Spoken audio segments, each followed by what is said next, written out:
TV. This program is brought to you by Rogers Xfinity, connecting you to more of what you love. Visit Rogers.com for more details.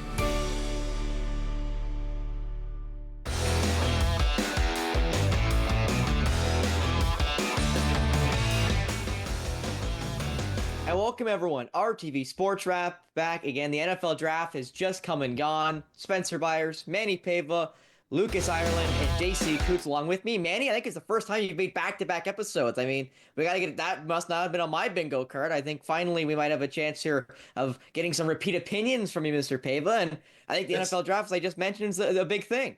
Wow, we're just a minute in. I'm already correcting you, Spencer. I wasn't on last week. You were on the week before. That's right, because we're off to a great start, fellas. Hey, Manny, you know why I forget that? It's because you missed when Windsor got reverse swept. You are correct, because you were there the week before when you made the declaration that the Windsor Spitfires were going to bury the Rick Kitchen Rangers and were going to be into the Western Conference Finals, and they were not able to be successful and were reverse swept by the Kitchen said Rangers. It was going 7. Come on, you want me to be perfect about everything, Spencer? Come on. Yes, I do, Manny. Exactly. I want you to be perfect, like your Philadelphia Eagles are just about drafting, because instead of getting Bulldogs this year, they got a Alabama Crimson Tide linebacker in Jihad Campbell, who fell into their lap into the bottom end of the first round, which Philly traded up for him, a whole one spot. Them and the Kansas City Chiefs made a switch from 31 to 32, so the Eagles could draft their guy in Jihad Campbell, while the Chiefs got Josh Simmons, tackle/guard out of Ohio State. Only reason why Josh Simmons was available at that spot was because of a knee injury he suffered halfway through this season. So, Manny, I will start with you. What were your thoughts on Jihad Campbell falling to your Philadelphia Eagles? And again, somehow, maybe not necessarily the best player available, but one of the better players in the draft just falling into the lap, just like Jalen Carter did, just like Jordan Davis did. It seems like it just continues to go all green and white. Yeah, the Eagles, I thought, again, the luck of the draw, if you want to call it luck, but I think it's skill in reading the draft board right and knowing where guys are going to go. Campbell, many thought, would be gone by the 15th pick. The fact that he was there at 31, godsend for Eagles fans. But I think, and they did take a Georgia Bulldog, by the way, later in the draft as well. So they continue their ways of selecting Bulldogs as part of the NFL draft, and they've done that for 5 straight years.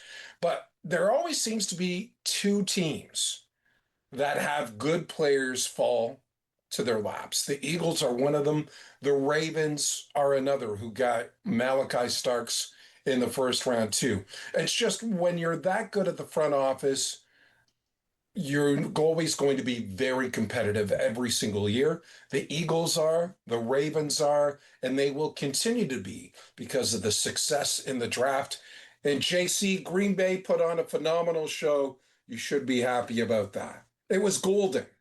Yes, the Green Bay Packers hosted the NFL draft, and I know Cam Ward made his opinions known. The first overall pick to the Tennessee Titans was not exactly happy that the festivities were held in Green Bay, as he said. There's nothing to do here, which I don't necessarily think is fair, but at 23, the Green Bay Packers, the host, did draft a wide receiver for the first time since 2002 in Texas as Matthew Golden, who is a burner, ran a 4.29 at the 40-yard dash, was the fastest player at the combine this year. So, JC, what were your thoughts that the Packers finally got a wide receiver, making Aaron Rodgers probably maybe a little chagrined as he sits in free agency? Well, it is history. I mean, it's 23 years since they've drafted a wide receiver in the first round, which is big for them. It definitely addresses one of the needs that the Packers have. They took another wide receiver in the third round as well, so they're trying to load up a little bit. I think there's a lot of things to like about Matthew Golden. As Coach LaFleur pointed out, you can't teach a 4.29 in the 40-yard dash, so that's a big stat for him. That's a fast receiver. They say that he's got elite hands. Once we get to camp, I mean, there's going to be quite the battle for some of these spots on the Packers roster and see who it actually sticks around for when the season begins. But a couple wide receivers within the first 3 rounds. They go on, they draft in the second round a offensive tackle. The other receiver they added was Savon Williams.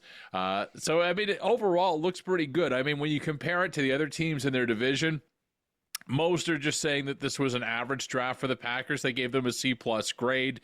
The other teams in the division, Vikings got a C-plus, as did the Bears. Lions got a D-plus. So, I mean, some good young talent coming in. Not a lot that you have to be worried about within the division.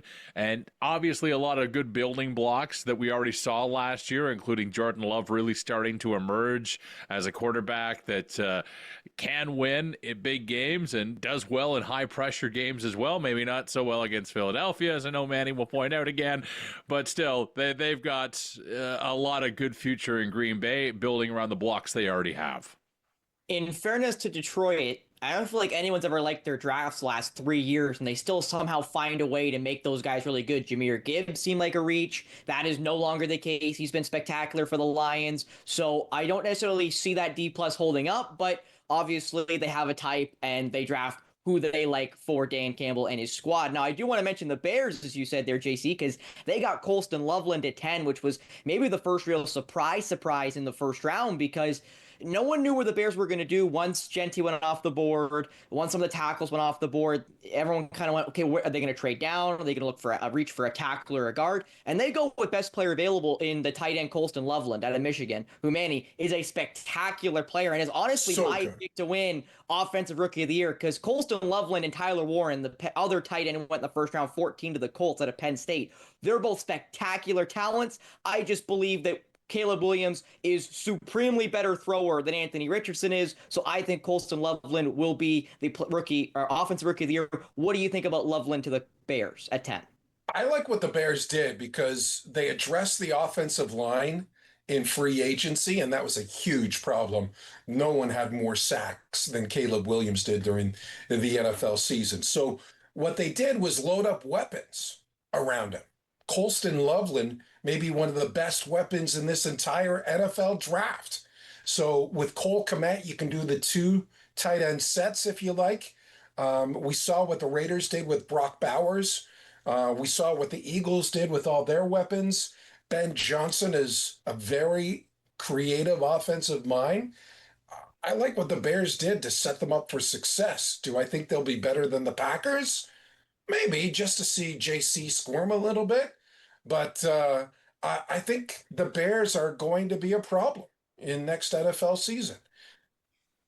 Well, yeah, and they also have Max Myers. You mentioned Bowers and Meyer, the two tight ends, two young tight ends in Las Vegas. As much as they're not a good football team, those two guys are both very, very good players. So I am interested to see what Ben Johnson, as you mentioned, very creative, very smart offensive mind, is able to do with Caleb Williams, with those running backs, with those two tight ends, with DJ Moore, with Keenan Allen. It's just going to be really interesting to see how he moves all those guys around. Romo and is able to Dunze. fit them all in. Yeah, Romo Dunze, the former top 10 draft pick, who I love coming out of Washington, big guy. So it'll be interesting to see how he moves around all those guys and fits them all into his creative offense. Now, I do kind of want to go back to you, JC, on who do you think maybe is kind of, I'll say, offensive rookie or defensive rookie of the year? Because Travis Hunter, I didn't see for either of the predictions I kind of saw for offensive or defensive rookie of the year. And I feel like he could have this Ohtani effect where he may not be the best player at offensive or defensive positioning, but because he can play both, I think that's going to give him immense value that will get him one of those two awards.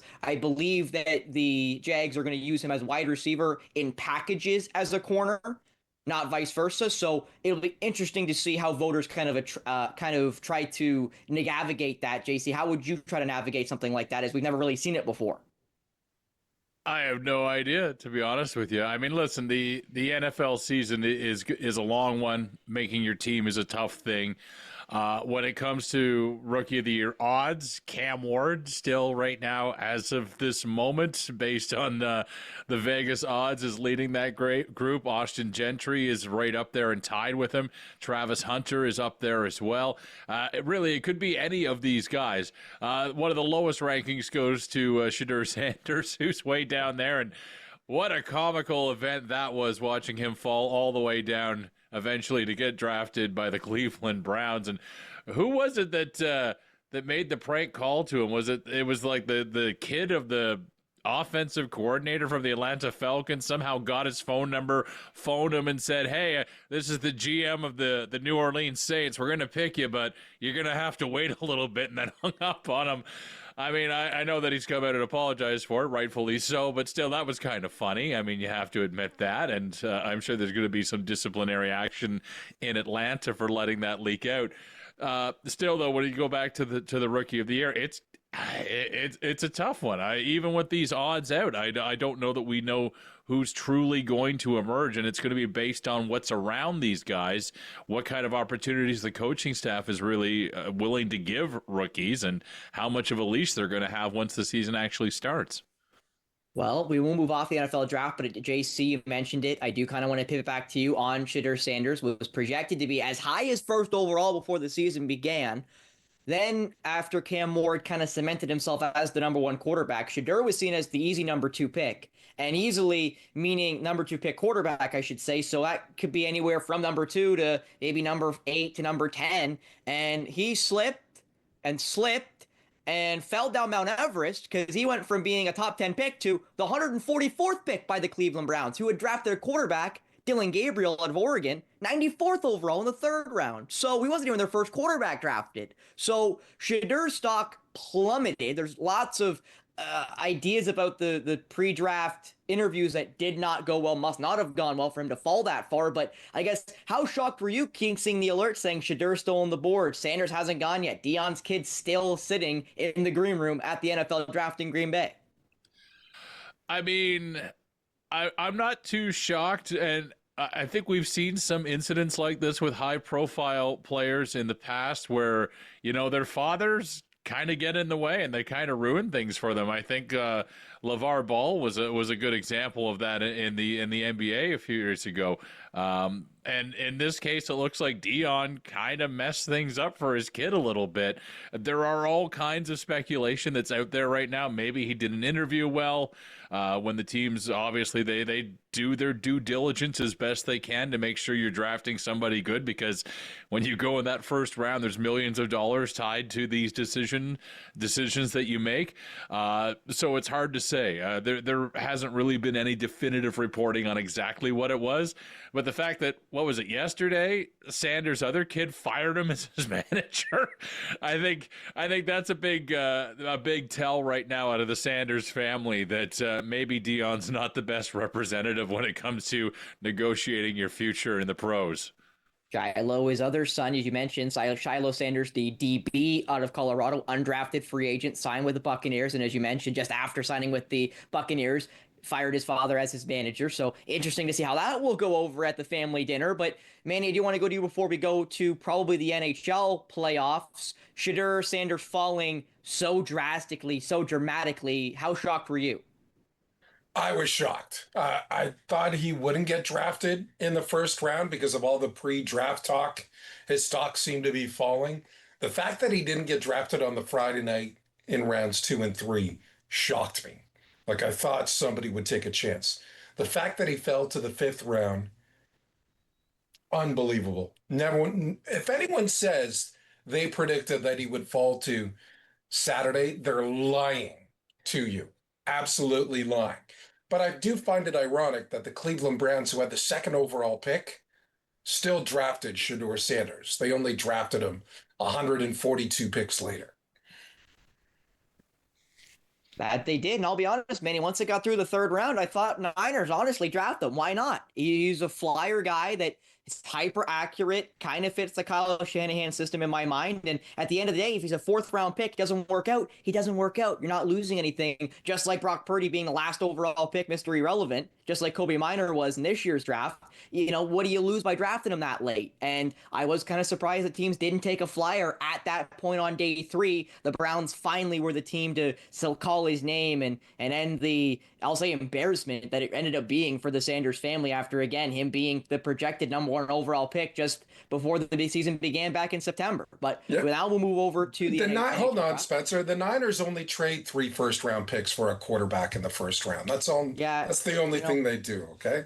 That's a fair point. But hey, the Niners got a really good draft in my opinion. They got Michael Williams in the first round out of Georgia, really good end that plays the run really well. They got Alfred Collins, C.J. West, both the tackles out of Texas and Indiana, both very very good run stuffers. So the run game is going to be very very good for San Francisco. Which with Nick Bosa, him being able to rush the quarterback, I have a little bit of confidence back in that Robert Saleh led defense, which, with Kyle Shanahan being the wizard he is on offense, I got some confidence things can work out for my Niners. But now we'll move over to the NHL playoffs, as in the West, everything's deadlocked at 2-2. In the East, everything's 3-1. So I guess I'll start with you, Lucas. You finally get to enter the conversation. What has been your feeling so far through in the East, most of the series almost being over, maybe, and then in the West with everything being gridlocked?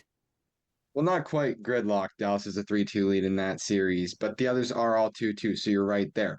With the East, the Leafs Tuesday night looking to be the first team in the playoffs to move on. Of course, they already had one chance to do that, and they blew it in overtime on a 4-minute power play and did nothing with it. The power play, mind you, that has scored 5 goals on 9 power plays through the first 3 games of the series, and they got nothing done, which honestly shocked me. I couldn't believe it. And of course, too, for me, that was the first game of the series I had the chance to watch since starting my new job. I've been working every night, so I couldn't watch any of the games. So maybe I'll refrain from watching the one Tuesday night. We'll see what happens. But should be an interesting game 5 there. Of course, Florida, Tampa. I mean, I think a lot of people probably had Florida going in to that series, but Tampa's showing some pushback, and they're a good team. So we'll see what happens there. Washington, Montreal. I don't see that series going too much further, but it really depends. I mean, I am happy to see that Thompson is, at least seems okay after the collision with Dylan Strome. It didn't look good. Even my brother, who's a Caps fan, thought that maybe Thompson was done. So I think it was a bit of a relief to see him come back and play in Game 4.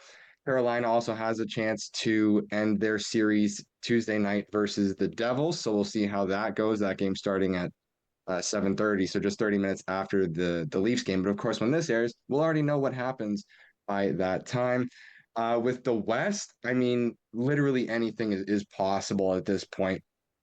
Winnipeg had a very dominant first 2 games, and it looked as though maybe this is it. Maybe the Jets are just going to dominate the Blues, and then the Blues decided to turn up the Jets, and now it's a tied series. And I don't know what's going on with Hellebuck there. He's definitely struggling, and it's weird to see that from him. Of course, he's one of the best goalies in the world, so we'll see if he can kind of get his game back. Of course, Dallas, Colorado. It's been a good series up to this point, to my understanding. I'm curious to see if Dallas can hold off the Avalanche, but of course, they're not going to want to go anywhere after getting Landeskog back, which is a big deal for them. Vegas, Minnesota. That one personally, I didn't think that Minnesota was really going to have as much of a fight, but to me, they're the underdog for a lot of people. I think most people looked at Minnesota and thought they're going to at least put up a fight that they're putting up right now in this tied series. Should be a good ending there. And of course, LA and Edmonton. A lot of people had LA going into this series, including myself. Edmonton's fighting back as well. So we got some great series to keep an eye on over these next few days, and I'm looking forward to it. Well, you touched on a lot of things there, Lucas. We will talk about Connor Hellebuck and getting yanked in 2 straight games against St. Louis in a moment. I do want to go to you, JC, however, because obviously as the only Sens fan in the room, you get a chance to talk about your Sens winning Game 4, forcing it to at least a 5th. So I guess what were your feelings when getting that overtime win against Toronto, and what are your kind of feelings going into the Game 5? Well, I mean, the Leafs had a dominating performance in the first game of this series and definitely made the Senators look like there was a little bit of a gap in between those 2 teams. You've got a lot of playoff experience with Toronto versus none with Ottawa in the last 8 years. I always like the fact that Ottawa's lineup is made up of a lot of young talent coming up, of course, and led by Brady Tkachuk. and Tim Stützle. But then you've got the veterans that have been there, like David Perron, for example, and Claude Giroux. So they've been in these matchups. They've won championships. They know what it takes. So you've got some pretty good voices in the room to try to steer the ship in the right direction. The series definitely turned. We've had 3 straight overtime games now. It might be 4 after tonight. We don't know yet. That's how close this series has been, and it could go either way. The one thing that has really stood out for me after these overtime results is that the Leafs' first 2 games, their overtime wins came on the result of just putting pucks on the net, working hard, getting chances, and knowing that if you get the puck on the net, good things happen. And that's where their 2 winners came from. And that's what Ottawa did in the 4th game. They just put a puck on the net, held it at the line, shot from the point, defenseman scores, and the series now continues to a 5th game in Toronto. So you really have to remember, when you get to overtime, you just want to put pucks on the net and hope for some luck from the hockey gods. So that's something that this young team is starting to learn. Otherwise, I've loved the intensity in this series. Just seeing the physicality on both sides, seeing the extra drive to win puck battles has been incredible. I mean, this is playoff hockey. This has been a really good series. It's a little bit lopsided right now, but the thing I keep going back to about the Ottawa Senators, because I've been getting pestered by Leaf fans, when you live in Leaf territory, you're going to hear it all the time. But the Sens have been a streaky team all year, where they lose 3, then they win 4, then they lose another 3. Like that's just been what this team is. So once they figure it out, once they start going, they can get the job done. So I don't know what that means for this playoff series. I don't know if Toronto's history comes into effect. You certainly have to think that it's in the back of the Leafs' mind, because they haven't had a lot of luck in the playoffs. But it has been a really good series and a really fun one to watch, and I hope people are enjoying it. The other series that I've really been watching too is that Edmonton series. Edmonton looked dead in the water after those first 2 games. They roared back on home ice. The series is now even. I still think that they're in trouble, but just getting that first one, getting the second one obviously was a big thing for the Oilers and building their confidence. Again, they're still worried about Skinner and worried about the goaltending situation, but that has been a highly entertaining series. It's been really cool on both sides through this first round to see all of these series happening. And to go back to that Minnesota series, again, that's an unexpected one. I don't think anybody gave the Wild much of a chance in that series, but you know what? Playoffs are a different beast. Once this new season starts, everything is forgotten, and you never know what's going to happen. Well, Manny, your Habs did take one off the Capitals, a very young team that had, again, really no expectations coming in. They've maybe gotten a lucky one off of the Capitals, and now, obviously, Montembeault being hurt, questionable for Game 5, definitely not a good thing for your Habs, but what have you made of that series so far? Yeah, I think it's great experience for the young kids. I know Roger Sportsnet put out a graphic on the Habs power play unit where they had 3 guys under the age of 21, plus Caulfield, who's 23, and Suzuki, who's 25. Like, they're going to terrorize the NHL very, very soon. And this is great experience for the NHL. Montreal Canadiens, the youngest team in the league, the youngest team in the playoffs. The fact that they didn't win Game 1 after forcing Game 1 into overtime probably hurts them in the series. It could be 2-2, really, if you think about it. But everyone expected Washington to win. I don't think anybody is surprised by the result. I agree with everyone else. JC said it best, and Lucas, your brother, a Capitals fan. That makes you the smartest guy in that family. So good for you, Lucas. But Thank you. I appreciate it.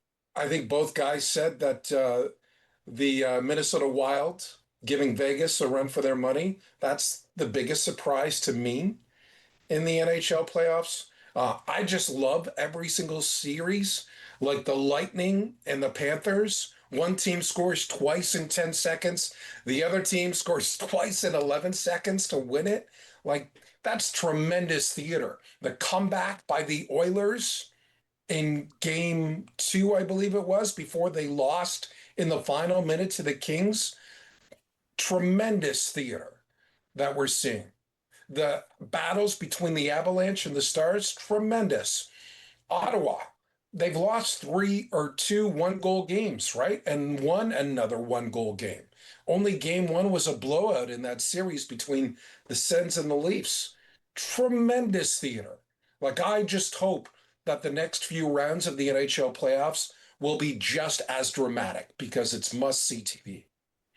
Well, I think the only series we haven't talked about is the series that no one has really paid attention to in Carolina and the Devils. And I'll just say I had money on Carolina with one of my coworkers who's a Devils fan, and I'm looking to be $20 richer after that series. So that's the only series I've been kind of looking at, just because it's got a little bit of incentive for me as a Bruins fan who's got no dog in this Come on, race, Spencer. other than cheering against the Leafs. You can't take that money.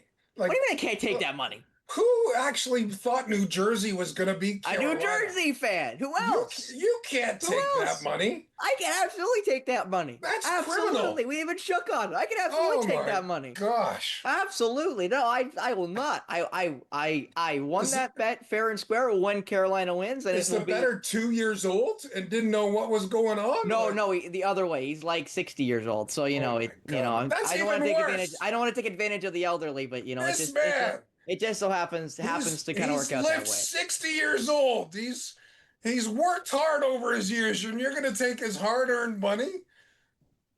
Come on, Spencer. He's the one who wanted it. I made fun of the Devils, and he said, "Do you want to bet they lose? They lose?" And I said, "Absolutely, I'll take Carolina all day long." That's terrible. I do want to mention, just a couple minutes left here, Manny. London up 3-0 in the West Conference Finals in the OHL. Oshawa up 2-0 on Barrie in the Eastern Conference Finals. Any comeback you see, and even more importantly, does London lose a game in the OHL playoffs? No, I don't think London loses a game, to be quite honest with you. They handled Oshawa pretty easily last year in the OHL Finals, so I'll give the Generals a game. But London looks like a juggernaut. Granted, they've only really dealt with one serious injury, and that's to Denver Barkey. That happened in game 1. Unlike some other teams in the OHL playoffs that had to deal with an insurmountable set of injuries. But as a scout told me early on in the year, fellas, this London team is an American League hockey team, and they certainly look like it in the playoffs. Lucas, what are your thoughts on the OHL playoff, and then does London lose a game? As much as I would absolutely love to see the Rangers be the 6th and 7th team in OHL history to pull off a reverse sweep and do that in the same playoffs, no, London, I don't think they're gonna lose again. I don't think the Rangers are gonna take this to game 5. If they do, great, but I just don't see it. London's just too good. We've known this for a long time. They're a really dominant team, and I wouldn't be surprised if they go perfect in this year's playoffs. About 30 seconds, JC. London lose a game. I mean, the closest game that we saw was game 3, where Kitchener did put up a fight, and surprisingly, London took the lead in the second, and they went an entire period of hockey with no team scoring. That might have been as close as it's going to get. It looks like Oshawa's handling Barrie quite well over in the East. It's going to be a rematch of last year's final. I went to game 1 of that final last year at what was then, I think, still Budweiser Gardens or whatever they were calling it back then, and you could tell it was going to be a sweep. I agree with Manny. I don't think London's losing. I think they're going 16-0, and they're going to finish what they weren't able to do last year. We'll have to see if they do it. JC Coots, Manny Pava, Lucas Ireland, myself, Spencer Byers, and the great Mark Perry. We'll see you next week on RTV Sports Rap.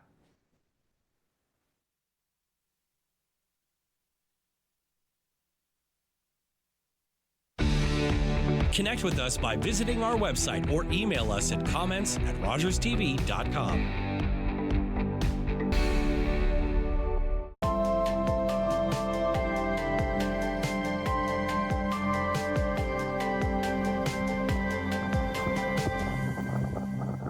Hi, I'm Lynn from Third Eye View, and welcome to a brand new season that we're looking forward to. We have some return guests and some brand new guests. And in the meantime, enjoy the rest of your summer, stay safe, What would the world be without a bone marrow burger? Or if you couldn't track down the best taco truck surfers?